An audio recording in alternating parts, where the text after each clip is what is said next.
Ассалаумалейкум достар, мен Ержан. Бұл Балабатар арнасы. Кивиде істемей жатыр, барлығыңды білесіңдер. Бұл ешқандай да баг немесе кивидағы ошибка емес. До жаңа жыл бір ескерткен болатын. Жаңа жылдан кейін киви төлемдер жасай алмайды. Кім идентификациядан өтпейді. Идентификация деген не? Ол тіркеу, киви кошелекті тіркеу. Ол үшін бізге не керек? Киви ол россиянка болғандықтан российский паспорт керек. Ол бір немесе офисіне барып Қазақстанда да өтуге болады, бірақ ешкім офиске барғысы келмейді, білесіңдер. Солай сөйтті де өте алмаймыз. Міне осылай барлық киви ашқан кезде бірінші ол статус деген болады. Кивиде бәрімізде минимальный болады, соны основнойға көтеруіміз керек. Основной көтеру үшін российский паспорт болу керек, немесе Алматыдағы офиске баруымыз керек. Ешкім бәріміз Алматыда тұра бермейміз ғой, иә. Солай кімде Россияда таныстары бар, былай өтесіңдер, көрсетейін, қараңдар. 3 статус бар, ол минимальный, ол ашқан кезде, основной ол 2, екіншісі, үшінші ол уже кішігірім бизнесмендерге әр деңгейде өзінің лимиті болады.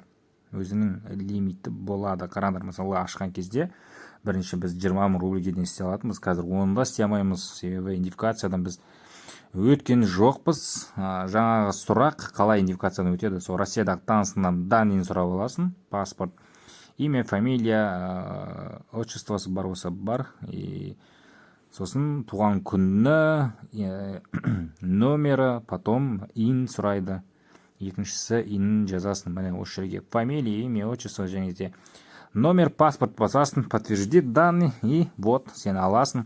Сразу жауабын айтады, бір 5 минутке жетер-жетпес, міне уже дәл осылай основнойды алатын боласыңдар. И шетіне жазылып тұрады сенің данныйың. Бір ескерту, достар, интернеттен көріп, немесе біреу өтіп береді, ары-бері деп жазса, оған қатты сеніп қалмаңдар, себебі қаупі бар. Олар алып қоя алады, себебі оныкіне тіркелгенін ұмытпаңдар. Сол себепті абай болу жүріңдер әрқашан. Профессиональный ол бізге керек емес, өздерің де білесіңдер, себебі шлик көп емес, бізге турнирларға төлеуге керек, основной білесіңдер ғой өздерің енді. Сол себепті осындай проблема қазір барлығында турнирларға төлей алмай жатқандардың себебі, енді барлықтарың сол банк карточкасы арқылы төлеп жүрсіңдер ма?